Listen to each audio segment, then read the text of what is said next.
Yes, sir. Yes, sir. Welcome to another edition of the Sports Shop 27. I'm your host, Jermaine Colter. And to my far right, we got Kevin Johnson, KJ. And today's special guest, we got all SEC cornerback, former SEC champion, also second round draft pick with the Indianapolis Colts. He's a Super Bowl winner, also two-time All-Pro, second team All-Pro, and also the 2012 Interception leader, Tim, the Hawk, Jennings. What's good, Tim? What's happening, boy? Oh, you bought to be back, boy. You say the Hawk, boy. I ain't been called that in a minute. Can you hear me? I can hear you. Can you hear me? Can you hear me? I can hear you. I can hear you. Okay. Can you hear me?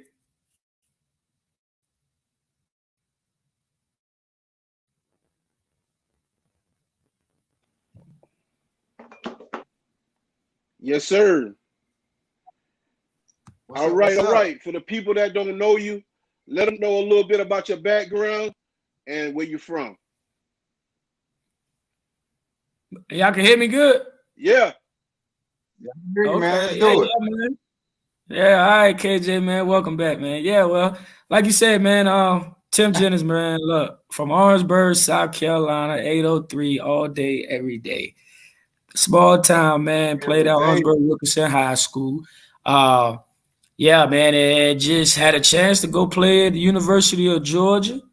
One of my dream schools. You know, I did wanted to go to play the Clemson, man, but KJ didn't, you know, he held it down for me. I ain't have a chance. It is what it is, you know, KJ, Ryan. You know, y'all was already loaded, so I had to go to UGA, man, and you know, took my talents there, man, and made the best of that opportunity. And like you said, man, I was a former second round draft pick out of University of Georgia. I had blessed to play at get drafted by the Indianapolis Colts, playing for Coach Dungy my rookie year. Played with the great Peyton Manning, Marvin Harrison, Reggie Wayne, all those cats, man. So it was definitely a blessing and winning the Super Bowl my rookie year, man. So it's definitely been a blessing, man, just coming from a small town like Orangeburg, Wilkinson, and, you know, small kid, just being undersized and everybody just thinking that, you know, it wasn't going to happen. So I definitely lived the dream and still living it to this day, man. That's what's up, man. Congratulations, bro. Man. Appreciate you. Yeah. Yo, Tim. So what age you start playing football, man? And was football your first love? KJ, that's crazy, dog. Football wasn't my first love. I think I started playing football at the age of 9, bro. Like my brother really just got me into growing to love the game of football, man. He bought me my first set of, you know, those little plastic pads with the plastic helmet, just running around the house, just running into stuff. Yeah, not really knowing better, man. But basketball was my first love, man. I think I was more in love with basketball, you know what I mean? Not knowing I would stop growing at 5'8". So I just definitely wanted to play all the sports that I could. Basketball was probably one of my favorites. I played baseball, basketball, and football, man. But, you know, my thing was my parents just wanted me to stay busy, man, to keep me, you know, out of the streets and everything like that. And I just grown to love football as I got older, man. Cool. So you started playing basketball, I think it was City League, right? Yeah. And then from there, you end up, you know, winning MVPs and championships and things of that nature. Yeah. Talk about, you know, how basketball became that first love before football, because I remember you was head on with basketball. That was your thing.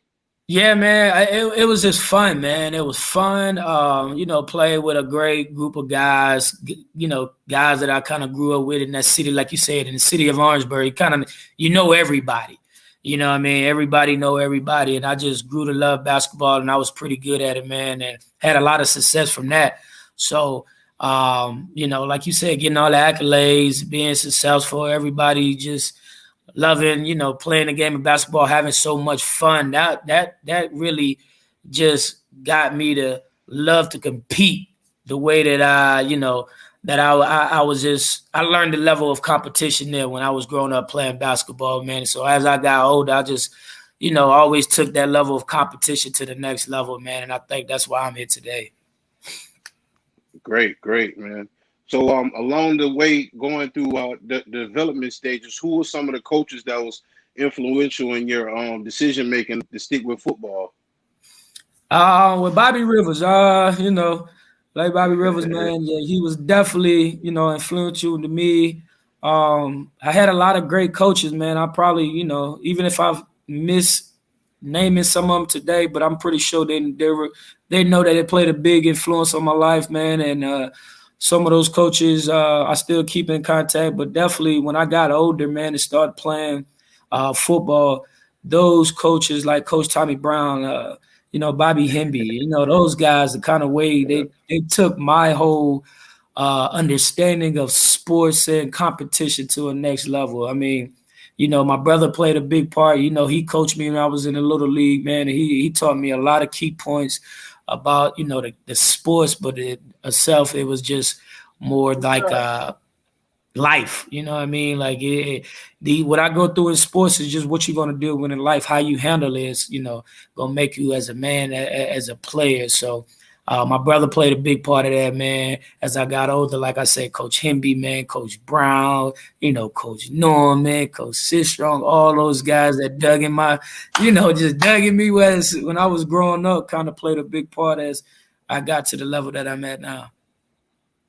All right, cool. So when you started playing football, what position did you play first? That's funny. So when I started playing football, man, I believe it or not, I was a nose guard. I think everybody growing up, yeah.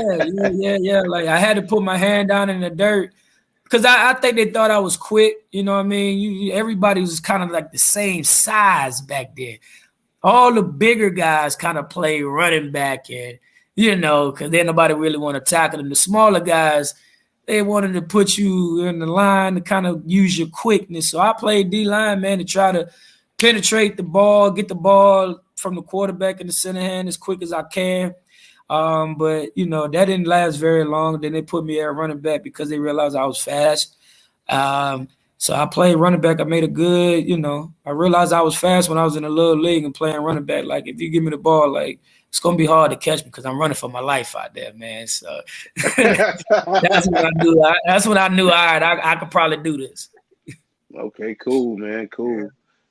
So you get that was probably like middle school, about to go to high school. So you get to high school and you go to OW. Were you going there first or were you going somewhere else before you went to OW? Yeah, so I got to back it up a little bit, man. So I played Little League all the way until I couldn't play Little League no more. I didn't even play middle school football. I went to Howard, man. I went to Howard Middle School. So I just played basketball at Howard. I never played football. I played basketball at Howard, and I played still rec ball all the way out till I couldn't play no more. So I missed all the middle school of football. Then if y'all don't remember, man, when I got to OW, I didn't play football my 9th grade yet. I played basketball, and I played basketball, and I was still think I playing baseball. But when I got to high school, it was basketball my 9th grade year, man. I just didn't think I was big enough, strong enough, fast enough. Because when I got to OW, man, I was intimidated by y'all boys, KJ. I ain't even gonna lie. Like y'all boy was big out there. I was like, I don't know about that, man. Y'all was big out there. I remember you said that. You was like, man, I ain't playing with y'all, man. Y'all too big. So what you talking about? Come on, let's hoop. He's like, nah, but you always got all the MVPs in the camp. So I was like, why you ain't gonna play? Well, I didn't know, man. I just growing up in the neighborhood, I stayed near, Ryan Hemby. I stayed near Haji Jackson. So, Haji was a big dude. Like, and I saw the way Haji used to work. I'm like, man, it's no way I can go out there and compete with these kind of guys. Like, these boys is out here for real. Like, but growing up with them, man, and always going outside and playing with those guys and really like, playing with Ryan in his backyard, playing basketball, playing football, tackle football. I was I was physical, you know what I'm saying? I didn't care about, I like to go play with those guys, like I said, but I'm faster than y'all. But, you know what I'm saying, I knew the physicality was there. And finally, Coach Brown and Coach Hemby got me off the basketball court, man, and I just really started focusing on, I really started playing high school football and realized, okay, I can rock with y'all. All right, cool. I can rock with y'all. So the very first season you played football, you go to varsity, right? Your 10th grade year? I played, yeah. So I played varsity. No, I played JV. I started off with JV my 10th grade year. And I think, somebody got hurt. I want to say, what's my guy name? One of the cornerbacks, he got hurt. And I kind of got bumped up to varsity, like during my 10th grade year as well. And that's kind of where it kind of took off. So I played JV. I didn't play B team football. I went straight to JV my 10th grade year. Didn't play a lot of games there because they bumped me up to varsity because one of the DBs got hurt and it kind of moved me up to be a reserve guy. And so I played varsity my 10th, 11th, 12th grade year, bro. Okay. Yeah. So I remember. Go ahead, KJ. Yeah, I was gonna ask you, man. Then you play a little bit of wide receiver too? I did, man. I played a lot. I played a little bit of wide receiver, more that junior, senior year. Started learning about, Coach Norman offense, that 7-14, that's his favorite, his favorite 10 routes. So I played Yeah. both. Yeah, I played both ways my junior and senior year, but mainly at cornerback, with Coach Brown. If you're an athlete, then we got to keep you on the field. So, going both ways in high school was definitely a must. And I think it helped me out a lot, learning offensive concepts, learning what receivers like the stem routes and stuff like that. So it definitely was a plus and it helped me out, man. So I come in there and play a little wide receiver. I didn't block a whole lot, KJ. If I'm going to come in, man, you're going to have to give me the ball or something.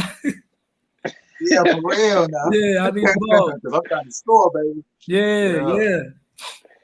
All right. So you get your first interception. I think that was against North Augusta.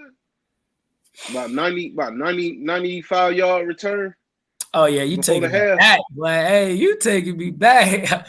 I remember my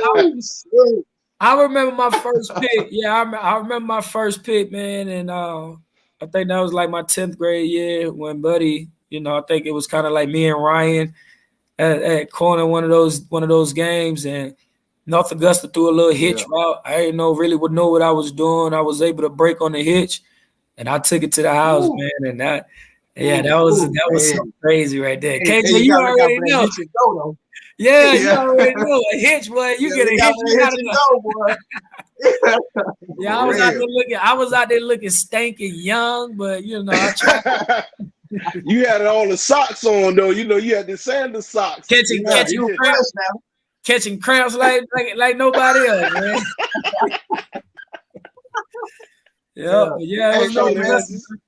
Oh man. So how was the playoffs though, man? Yeah. That was the playoffs, you say? Yeah, how was the playoffs, man? How far y'all make it in the playoffs? Where y'all make it? At OW? Yeah, OW, yeah. So, man, God dang, KJ, why you want to take me back down here, man? So the year that we made, yeah, man. So the year that we made, the year that we made playoffs, man, we played Somerville, right? So that was like, that was like in 2000, and we ain't been to the playoffs. We ain't been to the playoffs since then. But that was Ryan and them senior year. Yeah. So we went to So we got to the, I think it was the first or the second round of playoffs, man, when they had Bernard Rambert at running back. Yep. So I'm already shaking in my boots. I'm just a sophomore, like, man, I don't know what's going on, but that game right there, man, we was having them. We was doing good. We had them, man, and I'm on punt return, and Ryan back there returning the punt, and I'm blocking for Ryan. Like all I know is to block the guy. So Ryan back there, I guess he calling Peter. I don't hear him because I'm blocking. Like, my guy not about to make this play. So he called Peter, and I guess the ball hit me, and they landed on it, and they go up for the. Yeah, it was one of them, man. So you can imagine all the seniors and juniors down my throat, man, and it's just like I almost quit, KJ. Like real thing. Yeah, so that was my first experience. Yeah, that was my first experience, man, doing the playoffs and playing with Ryan and them, and having a chance to go against the almighty Somerville, because I think there was the 1 seed, we was like the 4th seed, so we really wasn't supposed to be there, but we had a chance, man. And me just being a freshman, sophomore, and I'm just doing my job, but yeah, I got hit. I muffed the punt, man. Oh man, that's all right. Hey, so you ran a little track too? Yeah, right? Yeah. Track was my thing, man. Track. It's important though, for real, yeah. Yeah. I try to tell these kids all the time, man. Hey, man, run track, man. I think it's gonna help you out for speed. That turnover is gonna get you. It's gonna build those muscles up, that endurance. Yeah. So track was my thing, man. When I realized, like I said, man, when they used to have these guys to try to come catch me, and how you want to do the hazing and everything like that. So they wanted to get, some of the fast guys to come catch me. But I'm like, I saw it from a mile away. I like, oh, yeah, they coming from me. So I took off. And I was like, yeah, y'all ain't catching me. So that's when they realized, like, man, we need to get this kid on the track, man. Like, for real. Yeah. Hey, strike out, boy. No, I was out of there. Hey, Jay, you ain't catching me, man. No, I'll run to the house before you even get me. I'll run past my car and keep going. Man, I'm trying to tell you, man. And we had some speedsters back there, especially like, around that 2000 class and that 99 class. So I'm still like a freshman. I mean, a sophomore, and I knew like, okay, they trying to get buddy that run track to come get me, but it ain't gonna be that easy. Ain't gonna be that easy, dog. No, hey, man. Hey, you was out there with my brother D'Angelo too, man. Y'all was out there in the secondary. Man. Y'all was playing, right? Yeah, man. We held it down for a while, man. Me and D'Angelo, we had some good times, man. We had some good games, man, and we always, one thing about Orangeburg Wilkinson, bro, we gonna keep some solid corners out there. Our secondary gonna always be nice. You know what I'm saying? So, boy, you better say it. Yeah, so I'm gonna go ahead and put that out there. Yeah, all day. DBU. Yeah, all day. So me and D'Angelo, man, we had a chance to play, I think about a year or two out there, man. So we was able to go out there and try to shut some stuff down, bro. Good guy, yeah, right, man. Yeah. So talk about the Shrine Bowl, man. It's your senior year. You getting a lot of punt returns, kick returns. Wide receiver, DB, a lot of picks, playing basically all night and not coming off the field. Right. I guess track help you out with your endurance over time. Yeah. So talk about the experience with the Shrine Bowl.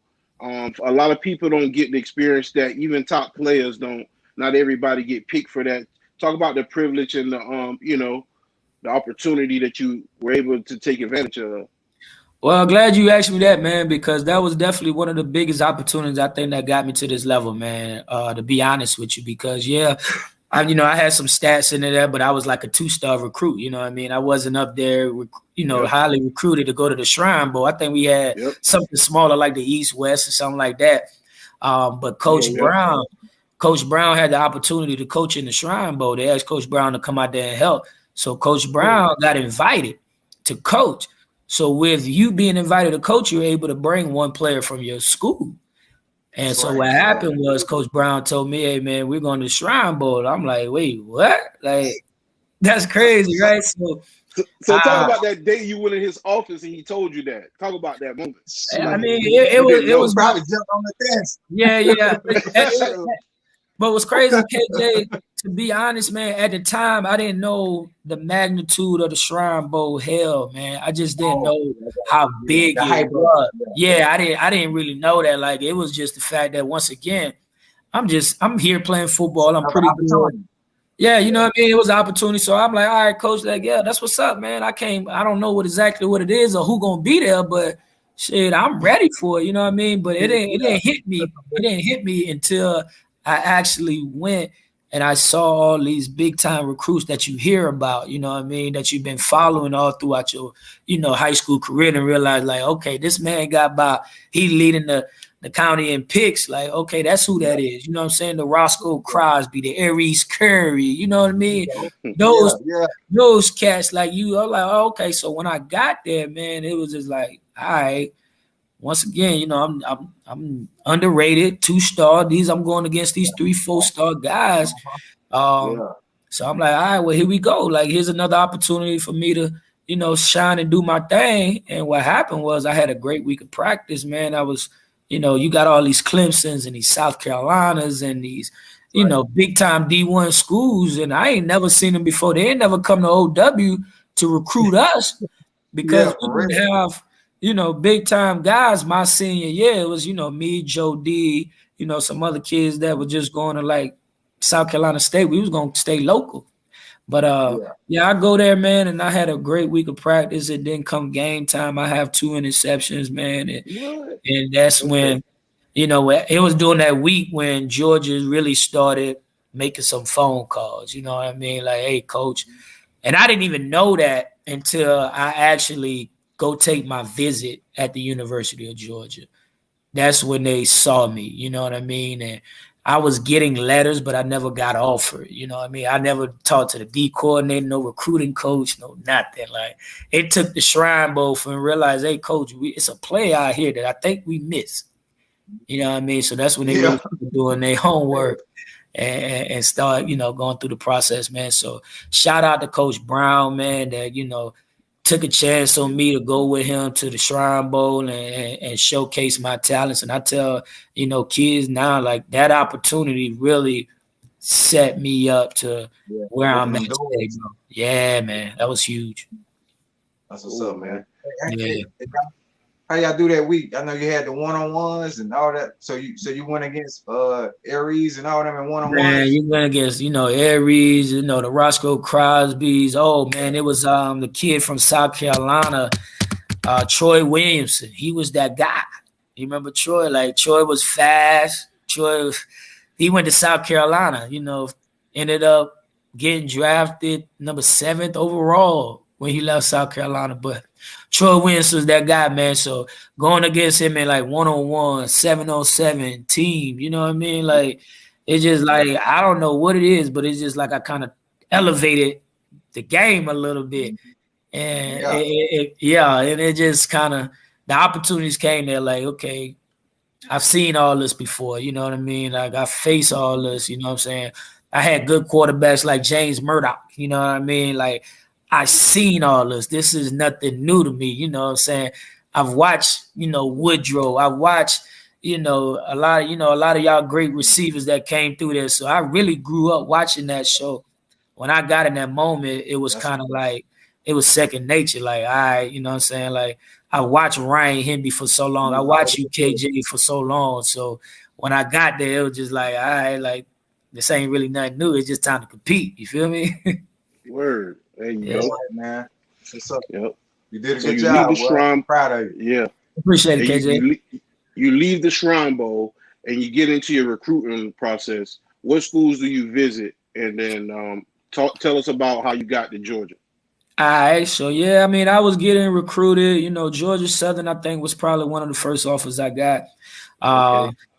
And I visit schools like Elon, North Carolina A&T. There's a lot of small schools. Georgia Southern probably was one of the biggest schools. And I went to North Carolina A&T. I kind of pondered on them a little bit, and South Carolina State. And I'm like, man, if I'm going to go anywhere, I might as well just stay home. You know what I'm saying? Like, Georgia Southern was cool, but it was just like, KJ and I went on a visit to Georgia Southern on my recruit. Yeah, boy. It's out there in the woods, man. Yeah, you know what I'm saying? Like, it kind of got on the map with. Yeah, we got on the map, you know what I'm saying, out there in the woods and everything like that in Statesboro. You know what I mean? National championships during that era, though. Yeah, it was, but it didn't do nothing for me. You know what I'm saying? Like, you didn't feel it. I'm like, how dare, Derek Butler with? I'm like, Derek, like, why? Like,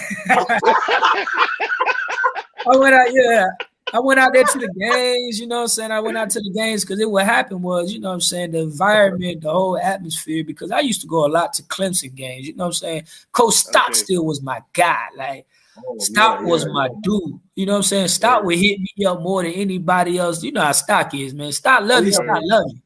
You know what I'm saying? But they couldn't really pull the trigger, man. Just the fact that, you know, I think Tuberville was a coach at the time, and he wasn't sold. So just experiencing those Clemson and those South Carolina games, and then, you know, going to Georgia Southern, I'm like, it just don't feel right. You know what I mean? So I went to South Carolina State and, you know, met with Coach Buddy Pugh, and I was like, Coach Pugh, I'll stay home and play for you, but I got to play offense. I got to play defense. I got to return kicks. You know what I'm saying? Like, I just got to do it. I just come on, like, Coach, this is what I do. You know what I'm saying? Like, I got to be able to get as much. I'm thinking to myself, like, I could do all that. In that state, I think I really can do all that. You know what I mean? Yeah. So I was going to stay home right there in the backyard, man. I was already committed to South Carolina State. And what happened was, you know what I'm saying, I went and visited Georgia, you know, during that whole Shrine Bowl, and they started calling me and, you know, being interested in there. He's like, hey, well, we want you to come on an unofficial visit. And I go up there, you know, I'm wearing my Tim boots and everything, KJ. Like, I need that extra 2 inches. Hey, I learned that, yeah. Hey, I learned that from Ryan. Man, dog, you know, come on, man. I told you, man, Ryan. Ryan taught me everything, man. So I go there on my recruiting visit, bro. I'm wearing my 2-inch, you know, 2-inch Tims. I'm going from 5'8", at least be by 5'9". You know what I'm saying? So I get there and tour the whole campus, man. Do the whole not on the unofficial visit, meet with Coach Rick, and they just basically told me, "Hey, look, man, we don't have any more scholarships left. We like you. We don't have any more scholarships left. But if one open, we'll give it to you."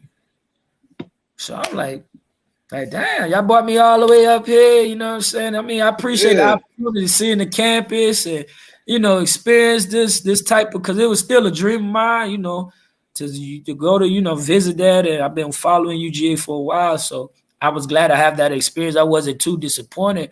But he told me straight up, like, yeah, we don't have any more scholarships left. But if one of them open up, man, we'll definitely be able to extend it. It was crazy. I was already committed to South Carolina State, man. And it was the night before signing day, bro. And one of the cats decommit from Georgia, Channing Crowder, man. He ended up going to Florida. And I get the call the night before signing day. I'm at OW basketball game, bro. I'm at OW basketball game. Because I'm not even playing no more. Like my senior year, I ain't playing basketball. Like I'm going to school to play football. So football is what it is. Yeah, I ain't getting hurt. Yeah, I'm just going to football. So I ran track and played football my senior year. And I'm just at the basketball game. And I just, you know, coach from UGA called me and say, man, hey, we got a scholarship, man. You know, do you want to join? He's like, we done called Coach Buddy Pugh and everything to get the okay before we even called you. And I'm like, hell yeah, like, let's do it. Word. I ended up committing. I ended up decommitting. I got that offer the night before signing day, and I signed that next day at my mama's shop, bro. Dang, man. That's crazy, bro. So, yeah, that's what's up, man. So you get to Georgia, right? And who's the player that embrace you, that take you under their wings when you get there? Man, Bruce Thornton, man. Bruce Thornton was my guy. You know, he was a junior cornerback transfer from running back like a year or two ahead, man. So he was about 5'11", little thick, 190. I'm like, oh, like that's like that cornerback. That's a nice little size right there. You know what I mean? Yeah, pro size. Yeah. But what's crazy that I always followed Tim Wansley. He was at Georgia before I got there. So he was about 5'8", like 180. So he wore number 2, man. And that's when I really fell in love with Georgia. I'm like, man, who is this little dude out there like balling? Like, that's me. You know what I'm saying? That could be me. So I saw myself in Tim Wansley, man. So I really became a Tim Wansley fan, which really turned me into a UGA fan. And then when I got there, like, Bruce Thornton, he embraced me. When I got there, I tried to go up there early, and I lived with Sean Jones. He was a safety. So I get in there, and I'm not even enrolled yet. So I called myself trying to go up there early to get a head start. So they ruled me up. Yeah, they ruled me. They moved me in. I stayed with Sean, and they stayed off campus. So I ended up staying with them for a while, maybe like 2 weeks, because I'm like, this all-season workout, like, nah, I ain't ready. Like, so I ended up going back home, KJ. Like, I had to get in shape, bro, because I threw up. I remember throwing up. I'm like, nah, I ain't ready. So it kind of hit me hard, man. But Bruce Thornton was one of the guys that took me, and Sean Jones, DeCorey Bryant, those are 2 starting corners. So the older cats really embraced me well, man. So I'm like, all right, this is cool. Like, this cool. Cool, man. So when you get there, who was the toughest receiver to guard at Georgia in practice? Was it Fred Gibson or someone else? Man, I hope them boys ain't watching, man. You know what I'm saying? But Fred was tough. Terrence Edwards was nice. Like, Terrence was polished. Terrence was like a little mini Marvin Harrison. Like, he was polished, you know what I'm saying? And to be honest with you, I think OW really set me up, for that moment. Like, my technique was already better than a lot of those cats, you know what I'm saying? So I was in the position. Yeah, like, I was in position with a lot of those dudes, like, and now I'm facing Terrence Edwards and Fred Gibsons, Michael Johnsons, the Damian Garys, and Reggie Brown. Like, yeah, like, so now I come in here, and it really just like took me to another level that I was like, I can do this. like I can do this, bro. Yeah. Y'all made each other better at Georgia with the receiving and DB crew, like, because everybody in practice, y'all probably y'all were the number 1 team in the conference. So yeah. Both sides of the ball. Yeah, it was definitely one of those.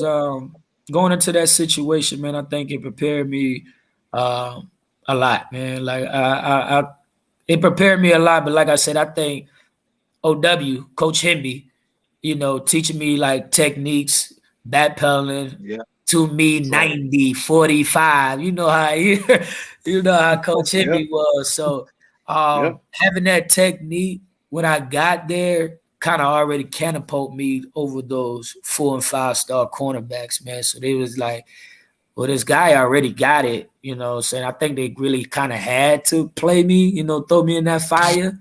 I was ready, man. Like, I was ready. Cool, man.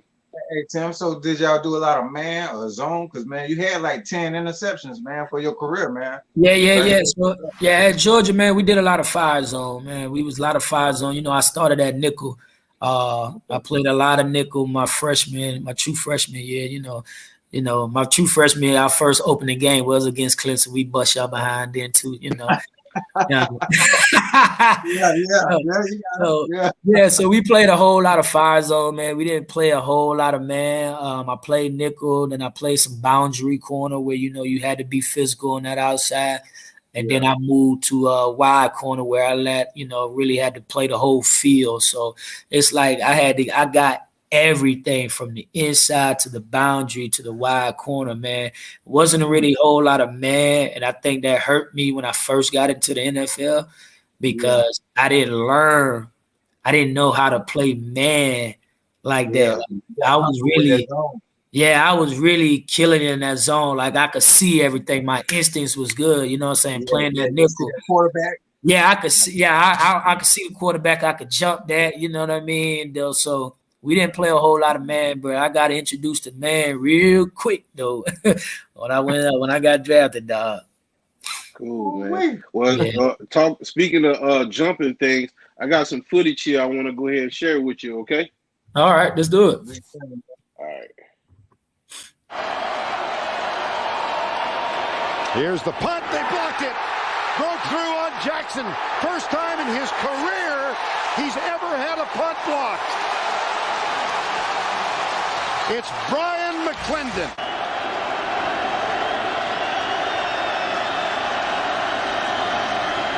Here's Flynn, right side. Almost gets picked off. Tim Jennings, touchdown, Georgia.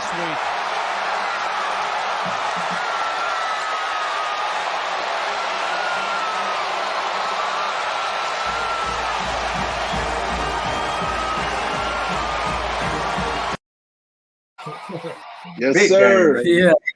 Big Yeah, that was a good game. SEC championship, right? Hey, that's how you represent where you from, baby. No, you already know. Yes, sir. You know what I'm saying? So just talk about that play right there. How did you read that? How did you know he was going to do the hitch route? Yeah, man. So, that was the year, what's that quarterback? The black guy that ended up getting drafted by the Oakland Raiders. Jamarcus Russell. Yeah, so that was Jamarcus Russell year, actually. But we took him, we took him out early. Like we hurt him. So then Matt Flynn comes in the game. And Matt Flynn comes in the game, and that receiver is actually Dwayne Bowe. And it was just the fact that I kind of already knew that when they got in that formation, it was going to match protect. Dwayne Bowe had a little tight split. They ran a comeback on me early in that game. And as you can see, we up like 30 points that game. So I'm like, if I see this formation again, I'm gone. Like, it don't even matter. So I kind of, tempoed down a little bit. They gave me the route. Matt Flynn just looking the whole way. No play action, no nothing. And I had a good jump on it, man. And, the rest is history. I'm like, man, shoot. Because we were already kicking in behind. So we're flying around as a defense. Everybody making plays. I think the other corner, he had a pick. And I'm like, man, all right, well, shoot, I got to get mine. You know what I mean? So if I get this formation, this play, I'm gone. Like, so I just backed off. I bait him a little bit and let him think that it was an open, this out route was open. I think I was sitting at KJ. I'm sitting like 10 yards. I ain't moving. I'm not moving. So if you throw this, I'm gone. And I had a good break on it, man. And I'm gone. I got to have it. Well, so I saw that you had like a 92-yard return off of Rex Grossman against Florida one year too. Yeah, was that what? Oh no, I didn't score. Yeah, I didn't score. Yeah, I didn't score on that. I know I didn't score on that play.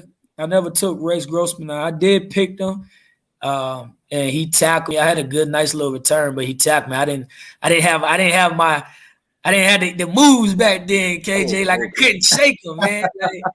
I just couldn't shake them. But I had it was a tip ball, and I was able to. The ball fell in my hands, and I got a nice little break on Rex Grossman too. But I think the one you might be talking about was I had one with Eli Manning, and I took that back for 75 yards. Yeah, I think that was Eli. Yeah, it was crazy because that week of preparation, coach knew the play was coming. He knew that route was coming. He told, hey, look, sit inside number 2, but let 2 pass, and he going to try to throw it in this window with number 1. So fall right underneath number 1. It's going to come right in your hands. And I be damned if that play ain't happened the way he called it, KJ. That thing came right in. I faked the blitz like I'm blitzing, so he thinking that I'm going to get up under number 2, come back out. But I let 2 pass, and he tried to hit that window, and with that number 1 window, man, and I was sitting right there. He threw it right to me, KJ, so I just took that sucker to the aisle, man. That's what's up, man. Yeah, it was some nice. Good times, baby. Good time. You know it. So you guys won like 2 SEC championships in your career, right? Yes, sir. Talk about how David Pollock was a big piece to your defense and how influential he is as a person in your locker room. Man, to be honest, man, I think David Pollock, he was different, man. Like his energy that he brought every day, not even on Saturdays, bro. It's like in practice, like why? Like how are you so excited for practice? Like he was just different. I've never seen nobody like David Pollock. How he ran to the ball, how he was so disruptive. His energy, we fed off of that as a defense so much. And playing along with David Pollock, he was a big part. And Thomas Davis, like those 2 cats, were like guys I've never seen in my life. Like these two they run full speed, they hit you full speed, they're so disruptive around the ball. And as a defense, you can't help but feed off of that. You know what I mean? Like when you see a play like that, some boys make a play like you feed off of that. Like, okay, like I'm gonna be all right back here. Like I like being on this side. You know what I'm saying? Like I'm safe. I'm safe. Safe. So, yeah, that's like them boys, man. Like Pollock, yeah, he's definitely been a big influence in my life. We still communicate to this day. He has his charity event every year, his golf event that I'm definitely be a part of every year. He invites me, extends his invitation to me. So those guys play a big part of, what like tells you a lot about the chemistry that University of Georgia and the camaraderie that, we built there. Cool. Yeah. Yeah, man. So you leave Georgia, you get into the combine, you're working out. I know you're probably a little banged up. You know, play in the hardest conference in college football. Talk about that transition, getting prepared for the combine and running a 4.3, one of the tops, 40 times in that class, you and Ty Hill. Yeah. St. George. Yeah. So, I mean, it was also a great experience, man. Just getting, KJ, getting that grade where you like, all right, well, do I have a chance? And talking to these, different type of agents. That's when I knew it was real. Like agents want to talk to me like, all right, well, I must be got a chance to make him some money. You know what I mean? So just kind of did that and went with my guy, Jason Shea out of Sports Stars, man. It was in New Jersey at the time. And okay, well, let's here we go again. Like, let's do it. You know what I mean? Like the same opportunity that I had, going into that Shrine Bowl, same opportunity I got, getting invited to that combine. Backing up, getting invited to the Senior Bowl. Going and playing in the Senior Bowl. Yep. That was a big accomplishment, an honor to do that as well. Yep. But I really, like you said, I really wasn't healthy, man. I think it was my senior season. I ended up spraining my ankle maybe like week 9 or 10. And I had to sit like a game or two. So my ankle was badly sprained, but I ended up finishing the season like the last 2 games. So, took some time off, but I went right into training for the combine, you know what I mean? And I knew, just doing everything, trying to get bigger, stronger, faster, not really doing football stuff. Because, the combine is just all big, strong, and fast. Like, let me see you. You know what I'm saying? So I was just getting prepared for that. I was good straight ahead, man. Like, all right, straight ahead, I'm good. But like any cutting, anything like that, my ankle really wasn't 100%. So, getting there to the combine, I knew I was, training. I knew I was going to put up a fast 40 time.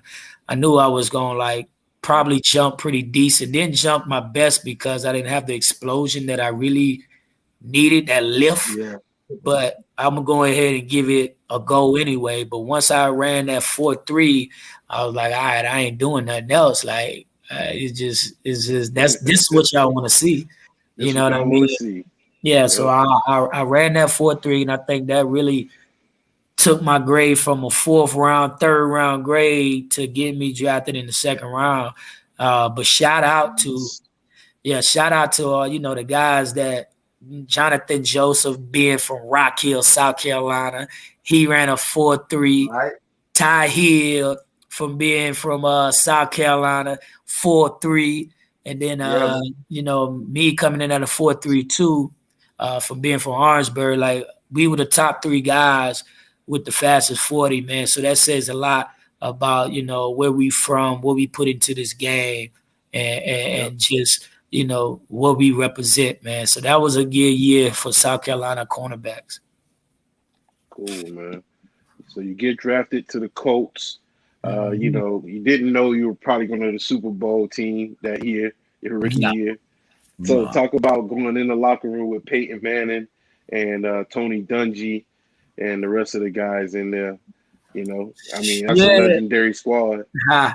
It was surreal, man. It was really surreal. You know what I'm saying? They really didn't hit me until I got in the locker room. You know what I mean? Like, all right, I'm going to Indianapolis, Coach Peyton Manning. All you really knew was Peyton Manning, like, you know, Coach Dungy. But then when I got there, you know, getting there with some of the rookies doing rookie OTAs and stuff like that.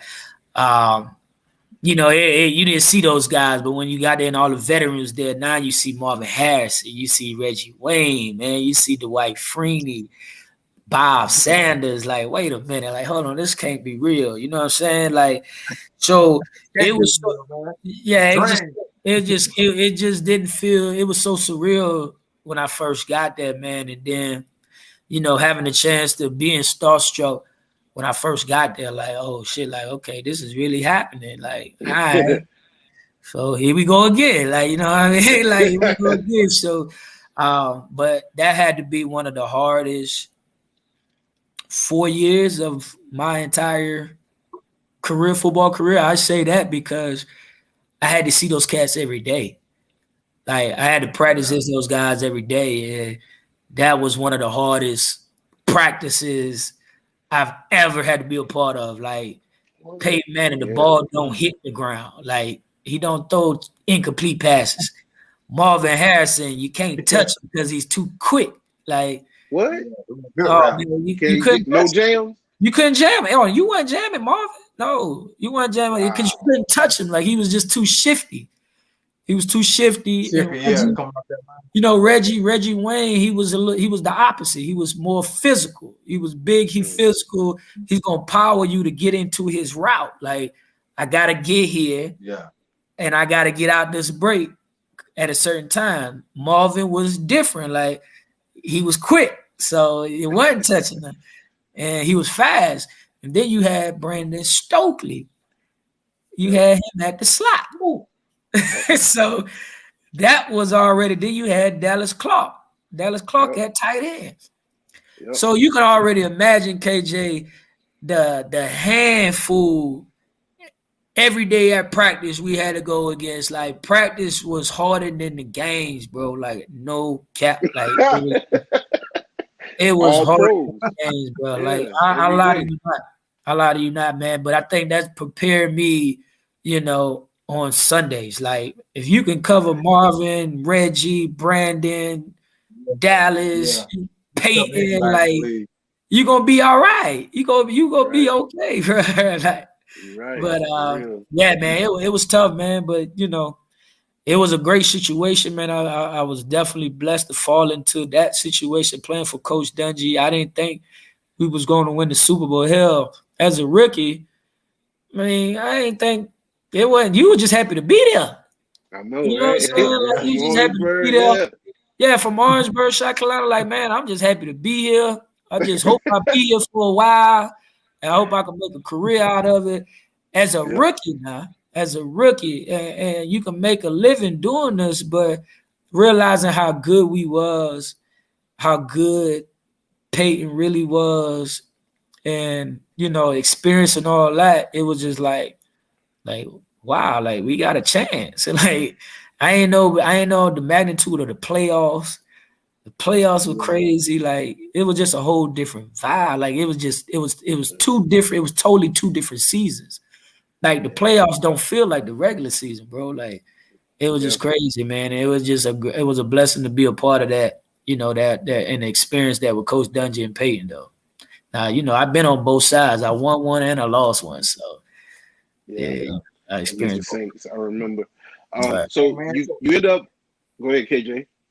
I was going to ask you, how was it going against Steve Smith, man, with the Carolina Panthers, man? Man, everybody asks me all the time. Now, it's crazy you ask me that. You must have been doing your homework, KJ, because you know what, why?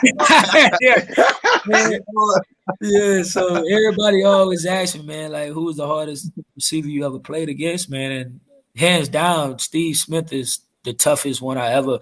And that's not taking nothing away from Marvin, Reggie, and, you know, Chad Johnson, all those cats that was in their prime at the time. It was just that Steve just reminded me of me. Like, Steve was just little, scrappy.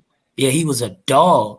You know what I mean? Like, and for for me to match up with a guy like that and didn't really say no much, he was just about his business. And, he ain't really play no games. He was tough. He was, fast. He was faster than what people thought he was. And with Steve Smith, his routes, like they all look the same. Like he's not breaking down. You know what I'm saying? He ain't no breaking down. Like, I'm in and out. I'm about to roll in this dig. Like everything was fast. Everything was one speed. So that was already tough. And then on run plays, like he's really trying to destroy you. Like, so for me, I had to respect that as a guy like, being 5'9", 180, 185 pounds. It's just like, yeah, man, like I respect you. Like you tough. Like I can't, like you the toughest dude I ever been in. Like I had to go against. Like even when that ball is in the air, like it's his ball. Like he is. It's a tough matchup. So anybody always asks me, man, like, Antonio Brown was tough as well, but I saw Steve first. You know what I'm saying? Like I saw Steve first, and of course Antonio Brown was a little bit like Steve Smith, but a little bit quicker, a little bit faster. But Steve was just a dog, and I consider myself as a dog. You know what I'm saying? So when two pit bulls go at each other, they like it's gonna be a fight. Yeah. It's gonna be a fight, man. It's locking on each other. Yeah, it's like we got a lot. Like this is what we gotta do. I don't know nothing else. You don't know nothing else. So let's go. Yeah. You know what I'm saying? Win. That's it. So of course, man, Steve won a lot of battles, man. But I was able to get him like a couple times when we played, Carolina in my career, man. And it's just that even though I got 2 picks that game, it's just like Steve still ain't gonna give you that credit. Like he's not gonna give it to you, bro.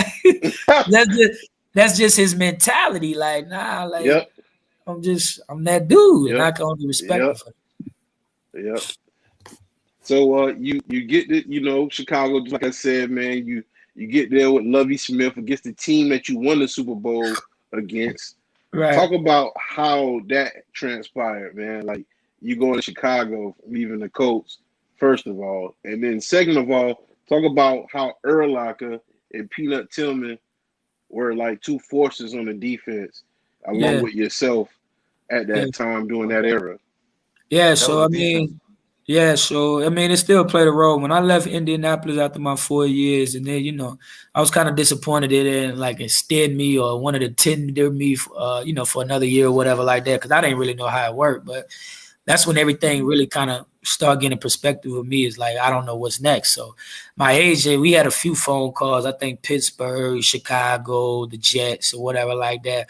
But at the time, Chicago was more my style defense. It was between them and Pittsburgh.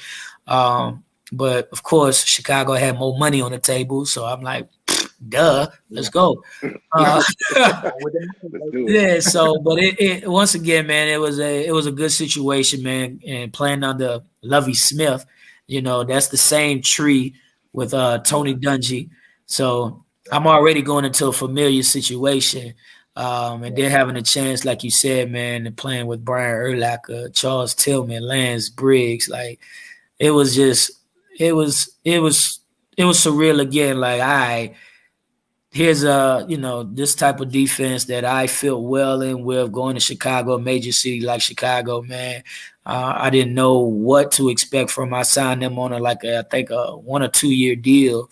So I'm like, all right, well, at any time, it could be done and over with. You know what I'm saying? So what I got to do, what can I do to make sure I maximize this opportunity, man? And I just went in there and it just gelled with me. You know what I'm saying? My style of play fit into what they was looking for at the time. I mean, luckily, they were struggling at the other corner to where he wasn't as physical. You know what I mean? And he was on the bubble with that. So, of course, me being undersized and I call myself the more physical, scrappy guy. That's what they were looking for at the time. Like, somebody that's going to come up and make a tackle, get in there in the backfield and make a tackle when I have to. So at that time, man, it fit well for me. It just it had to hit home because now you got to feel like, okay, what you got to do more because you only got 2 years. You know what I'm saying? Now, what can you do to get more? You got to create turnovers. This is what these guys do. Like, they got to turn the ball over, Urlacher, peanut punch. You know what I'm saying? And talking with Coach Lovey is like, hey, well, I mean, we don't know. Like, you just the guy right now. What are you going to, what separates you? So that's when I had to have the mindset like, all right, let me get back into my savage mode and just, if I believe it, gotta go. There ain't no thinking, ain't no hesitating about it. Just believe it, see it, and go. And I was able to get into a groove there, start making some plays there, and made a career there as well. Yep, you had a great career there too. I got some footage, man. You being in the top 100 players. So you got a couple teammates, a couple other people talking about you. Yeah. Go ahead and take a look at it, dog. All right. You think you deserve to be on the list this year? Man, honestly, I had a good year. So if y'all just go by yearly, of course I feel like I should be in the top 100 or even 11. Love it, I like it. Yeah. Top 10. Top 10, come on.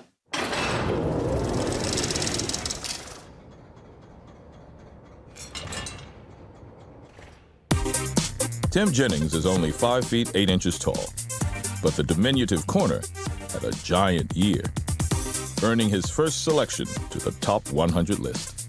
He's short in stature, but he can jump out the gym and has great ball skills and makes plays. He's an all-around cornerback. Hasselbeck, fade, right corner of the end zone. Broken up by Tim Jennings. That was another outstanding defensive play. Great ball skills. Anticipation, sky high. Not afraid to get beat. If you beat me, you beat me. But if I guess right, I'm gonna make you pay. I've known Tim for a long time. We trained for the combine together back before the 2006 draft, and the guy has just gotten better over these first 7 years. In 2012, he led the league with 9 picks, becoming the first Bear to do so since Mark Carrier in 1990.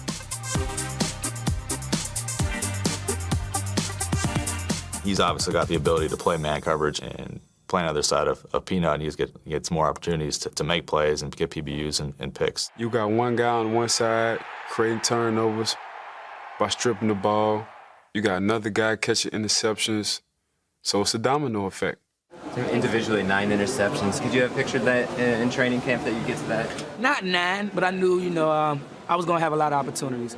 Charles is playing at a high level right now, so they kept coming my way, and I was able to get my hands on the ball. Play fake, throwing the slant, batted up in the air, and it's intercepted by Conti on the tip by Jennings. Snap is back, he's staring down. Steve Smith. Throw right to Jennings. 20, 15, 10, 5. Touchdown, Jennings to the house. That's why you're the best. He's not afraid to stick his nose in there. He's not going to turn down a collision.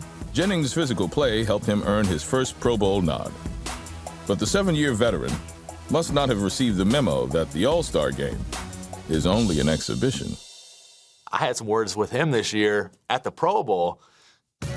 I caught a pass, and I bounced off. A couple guys kind of hit each other, and then so I was free to run. And there was Tim, and he went low on me like it was a regular season game. So I was like, dude, what was that all about? He's like, I don't know. He was scared I was going to run him over right there. Come on. Jennings' tenacity and ball hawking skills has the rest of the league taking notice. If TJ can continue to play at this level, a spot near the top of the list might be in his future. Tim Jennings is a great player. He has a lot of respect for the guys he plays against, his opponents, and he plays the game the right way. What are y'all doing? Go, get out. Get on out, man. Yeah. Good times, baby. He a clown. He's not that tight end though, man. What do you expect? You supposed to hit him low. Yeah, I ain't know. I keep my guards up, baby. I gotta keep them up. You step on that field, man. That's it. Right. It was good times, dude. So you got to the Pro Bowl. You went 2 times, and talk about that, man. I think Deion Sanders was your coach 1 year, right?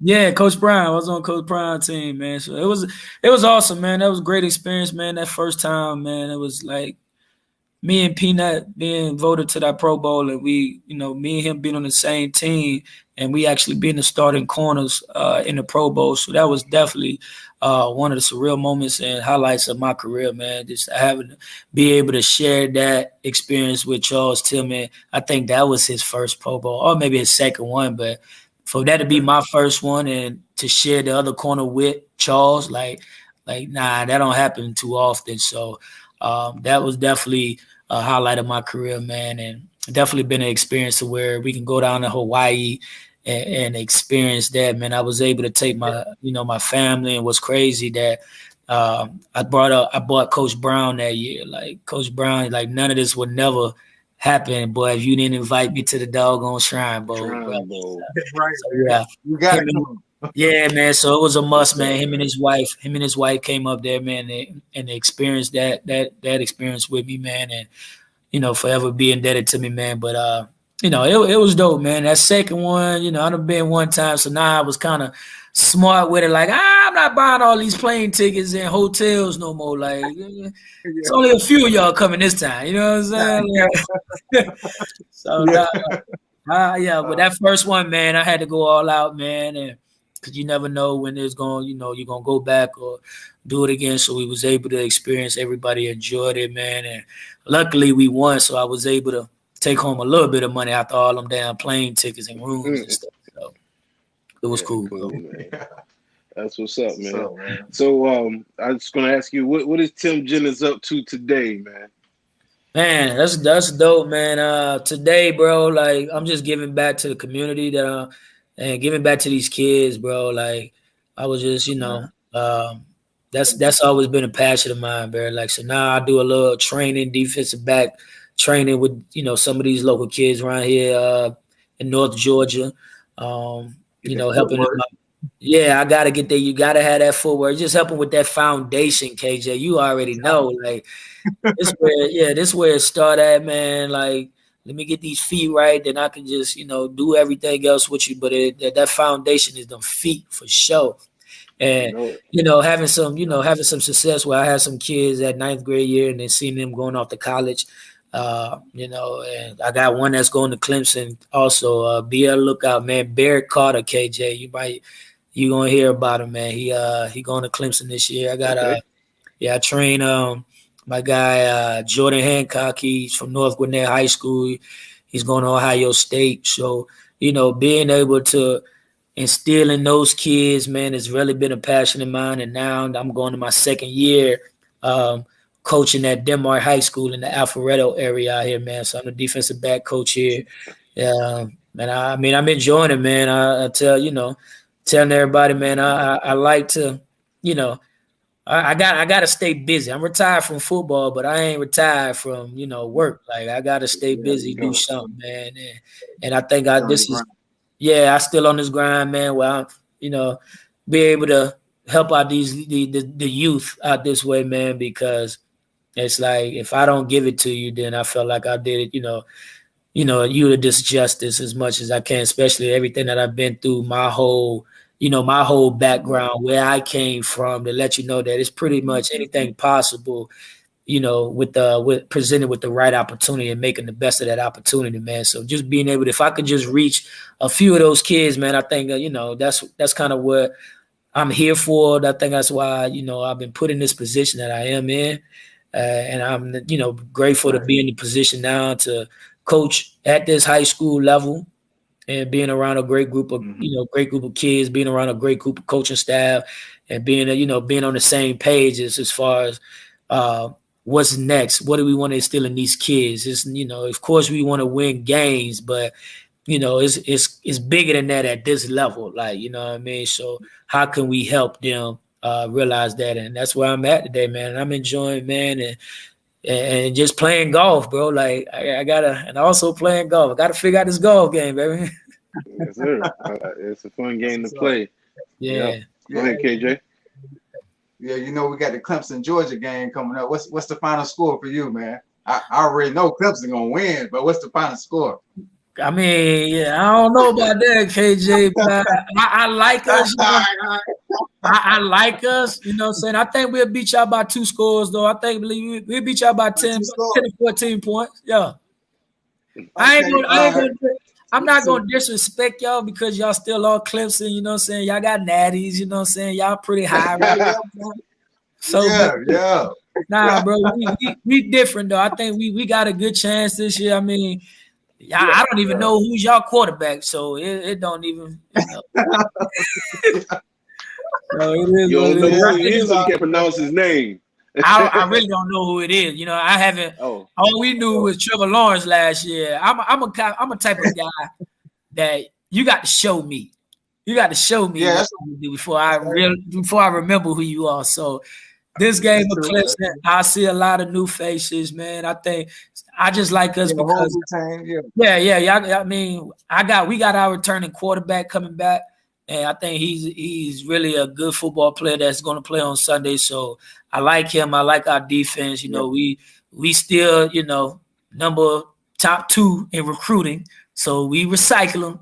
You know what I'm saying? I mean, y'all up there too. It'll be a good test. It'll be a good test, KJ. So, you know, I'm gonna be it's gonna be a battle. But the thing about it is, whoever loses that game, I don't think it's over. You know what I'm saying? I don't think it's over. I don't think it's over. Because it's not how you start, it's how you finish. Exactly. You know what I mean? Like, but if you lose twice, then you might be. Hey, especially on the road. You know what I'm saying? Losing back to back. Yeah, you don't want to do that. You don't want to do that. Mess up that confidence level, man.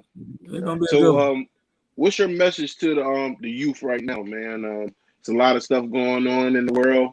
You know, there's a lot of kids out there that's probably misguided. What is your advice to the youth? Yeah, man, it's unfortunate, man, especially down there in Orangeburg, man. I'm hearing some very disturbing things about, you know, the high school in the area that we came from, man. So, you know, my advice to them, you know, to not just Orangeburg in the city that I'm from, but all over, you know, the world. It's just that, man, we just gotta be conscious of our surroundings. You know what I'm saying? Like, I think our surroundings play a big part in the decisions we make in life. You know what I'm saying? I think. And I can always speak on my experience because that's all I know. You know what I'm saying? My experience, and I could, you know, feed that back to everybody else. I surround myself with a great group of guys like KJ, you know, Ryan, you know, Haji, you know, hardworking guys that stayed busy, that stayed positive, did positive things in the community. Like, if it was any knuckleheads that I never hung around them. You know what I'm saying? I didn't.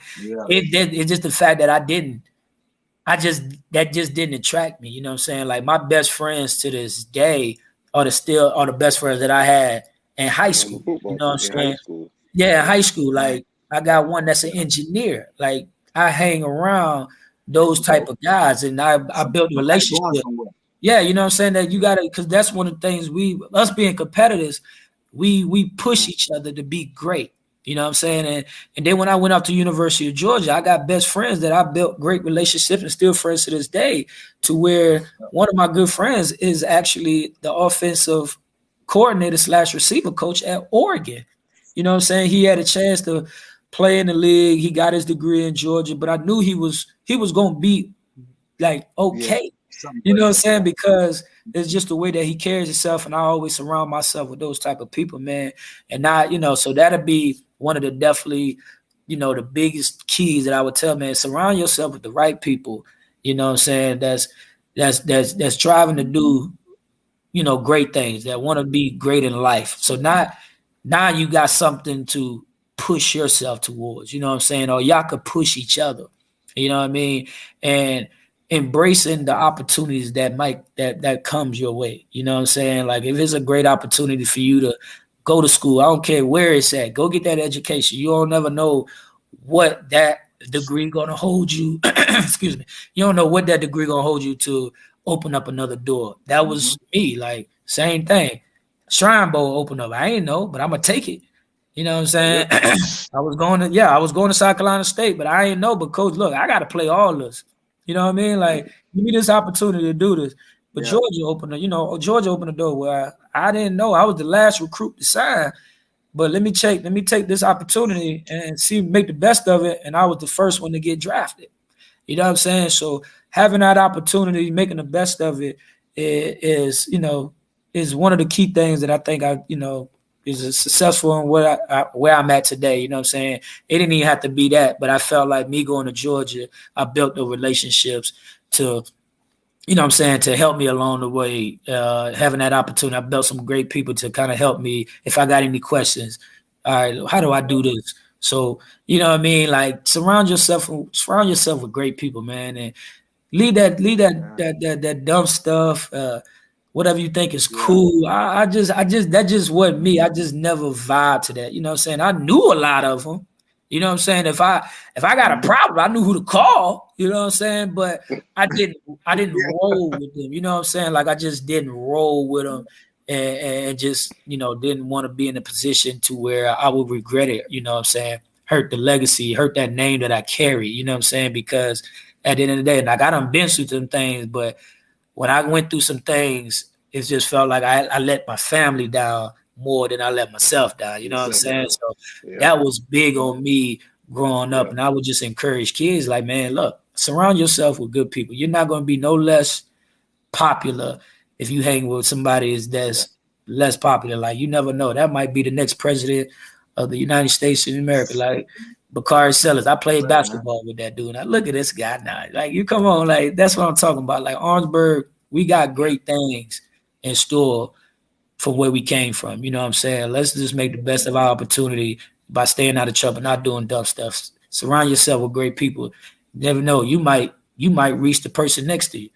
That person might reach the next person. You know what I'm saying? So now the circle is even bigger of better people instead of knuckleheads. You know what I'm saying? So that would be my encouragement, man, and just letting the kids know, man, make the best of these opportunities that you have. It don't have to be what you think it is, but it might be an opportunity to where it might open up another door.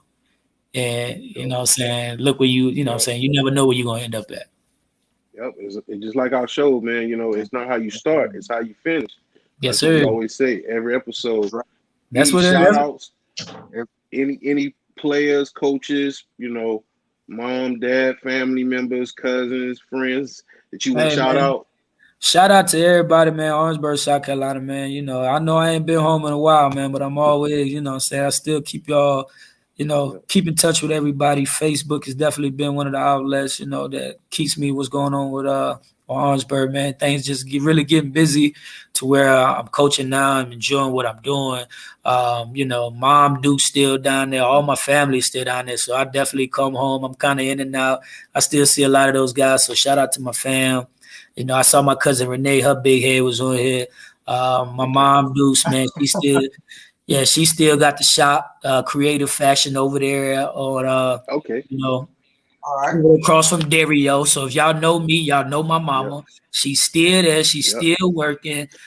She's still grinding. So that's where I get my grind from. Coach Brown, all my high school coaches, all my little league coaches, all my partners that, helped me get to this point, man, from Ryan, man, KJ, you, all y'all cats, Rico Pugh just scaring the daylights out of me, man. Don't want to mess up you ain't want to mess up, man. But I think all you guys played a big part at where I'm at today, following you guys, being successful, man. And I look up to all you guys, and I hope I could do the same with the generation coming up behind me. Man, we appreciate it, Tim, man. The shop always open for you, man. You always come home, get on the show, say what you have to say, promote your business, your fitness center, your coaching, whatever you got going on. It's brewing pride, brewing love all day, baby. Hey, I appreciate y'all boys having me on, man. And, man, we definitely going to keep in contact, man. And anytime, man, y'all want to do it again, man, just hit me up. You know how to find me, baby. You know it, man. I'm gonna go ahead and leave it out with your farewell video. For your the jersey and everything. One of the few players from Orangeburg that has a Super Bowl ring and is a champion on every level. Got a 41-inch vertical, 4.3, 40. Hey, that was Bowl participant. Yeah, that was a long time ago. I get back out there now. You want to race? 2 times. Hey, I got a good hot tip for you. I got a good hot resume, boy. I'm proud of you, boy. Hey, I appreciate it, dog. I appreciate it. I know y'all know, man. That's why I appreciate everything about it, man. Yes, sir, man. Keep it content. Much love. You know it. We're going to head out on the video, man. Hey, thanks for tuning in. Y'all subscribe. You just saw one of the legends. I hope you take their advice. What we're going to leave out today, it's not how you start, it's how you finish. Prime example. That's right. We're going to leave it today with a special video, a tribute to our guest, Tim Jennings. We want to thank him. And you guys take care, wear your mask, and be safe. Later. Be safe, man. Peace.